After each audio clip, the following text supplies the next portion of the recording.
सबसे पहले सिंपल जो फॉर्मूला है उसका यूज किस तरीके से हम करते हैं और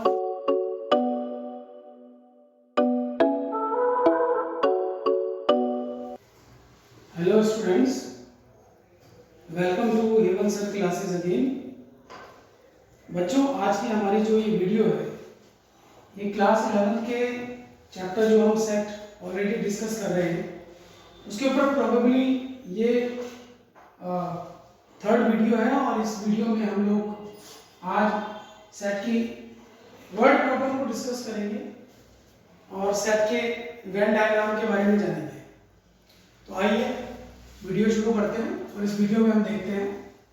सबसे पहले एक सिंबल आप रेक्टेंगुलर सिंबल लेंगे।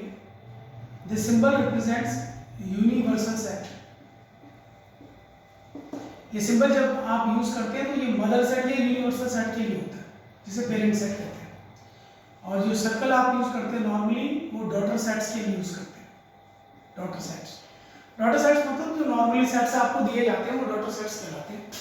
उन्हें रिप्रेजेंट करने के लिए सर्कल यूज किया जाता है और यूनिवर्सल सेट रेक्टेंगल के थ्रू आप रिप्रेजेंट करते हैं, राइट।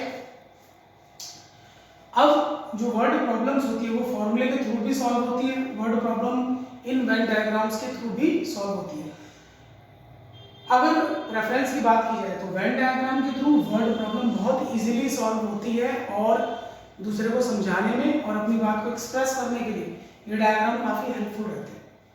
अगर मैं दो सेट्स की यूनियन की बात करूं कि number of element in the union of two sets, तो उसके लिए नॉर्मली फॉर्मूला आप यूज करते हैं जो आपके टीचर्स ने आपको बताया होगा, and this is the relation number of element in A plus number of element in B minus number of element in A intersection B. जो सिंपल हमारा वर्ड प्रॉब्लम होता है जहां आप दो केसेस में डील करते हैं ए और बी टाइप के, वहां आप ये फॉर्मूला इजीली यूज करके नॉर्मल केस आसानी से डील कर सकते हैं।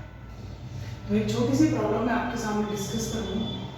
उस प्रॉब्लम में मैं आपको इस फॉर्मूले को how to use this relation ये भी बताऊंगा और वेन डायग्राम के थ्रू प्रॉब्लम हम कैसे सॉल्व कर सकते हैं ये भी हम देखेंगे।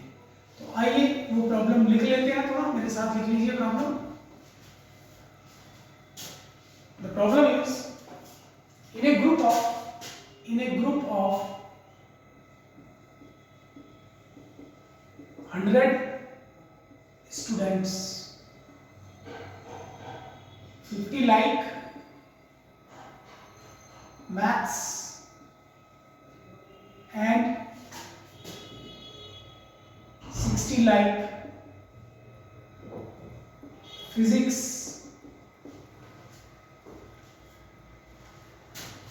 Now the first part of the question is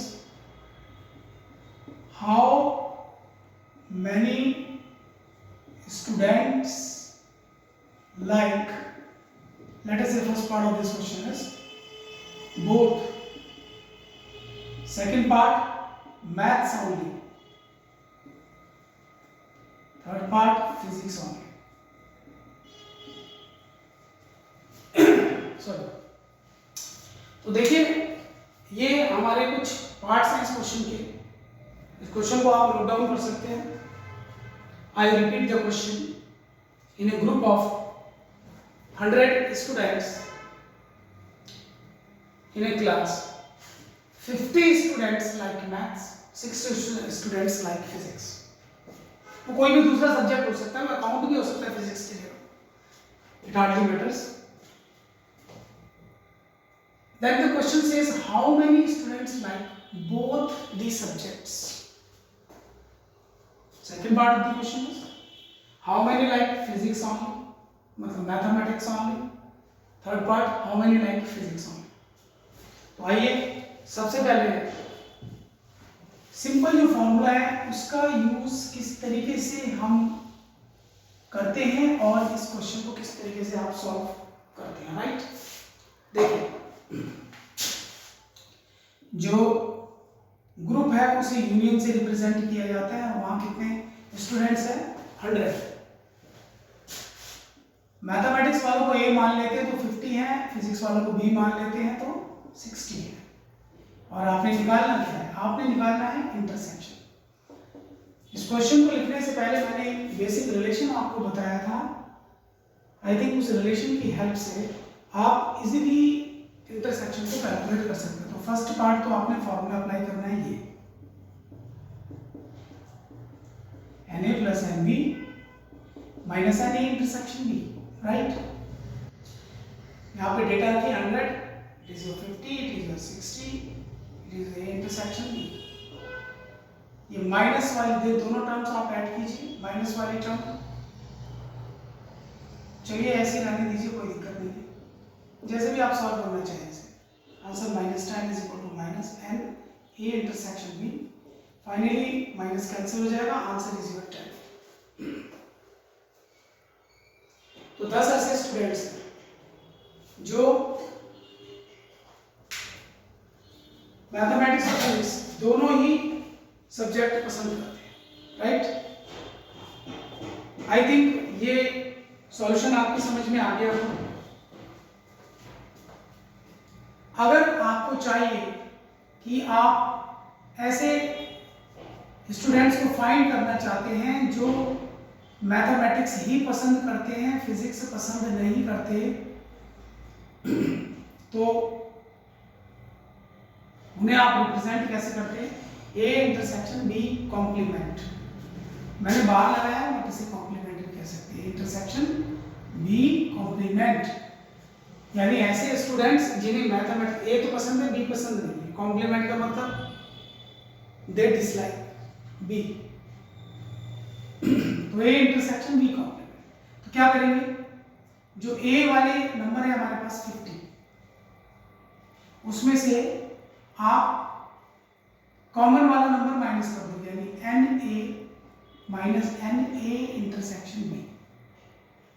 आप A इंटरसेक्शन B को माइनस कर देंगे A से, यानी जितने भी लोगों को मैथमेटिक्स पसंद है, 50 थे आपके पास, इसमें से आपने वो माइनस कर रहे हैं जिन्हें दोनों पसंद है, क्योंकि भाई दोनों वाले मैथमेटिक्स में भी है, फिजिक्स में भी है। तो आप 50 में से जब 10 माइनस करेंगे तो you will get 40 as your answer. Similarly अगर आपको निकालना है number of students who like B only, मतलब फिजिक्स ओनली, तो ए के ऊपर कॉम्प्लीमेंट लगा दीजिए। अब आपने बी में से इंटरसेक्शन माइनस करना है, मतलब ए और बी में जिस पे कॉम्प्लीमेंट नहीं होता उसके नंबर ऑफ एलिमेंट में से बोथ वाले माइनस कर दें, तो आपके पास ओनली वाले जो स्टूडेंट्स हैं वो आएंगे।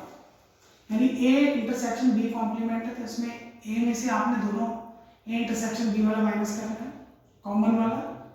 तो ये हो गए चाय वाले लोग, सॉरी आई मीन ये हो जाते हैं मैथमेटिक्स वाले, और मैथमेटिक्स में से दोनों को जो सब्जेक्ट पसंद है माइनस कर दे तो ओनली मैथ्स वाले रहे।